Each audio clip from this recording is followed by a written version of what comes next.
Off the pitch, it's been a difficult season for some players at both Sheffield football clubs.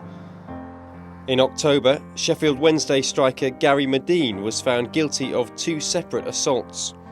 He was released from jail in February after serving 5 months of an 18-month sentence.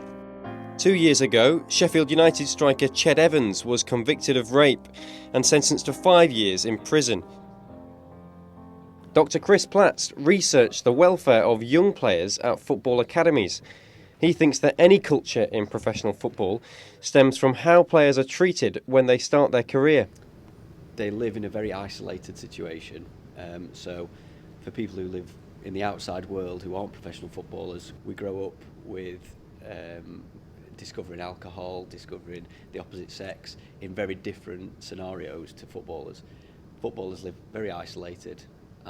And then all of a sudden they get contracts that perhaps pay them a lot of money, and it's then very difficult for them to deal with that situation. The things around Marlon King, Gary Medine, Ched Evans is nothing new. It's happened for a long time in football, and they will be following behaviours that they have seen other professionals do to a greater or lesser extent. United striker Ched Evans could be released from prison this summer after serving half his sentence.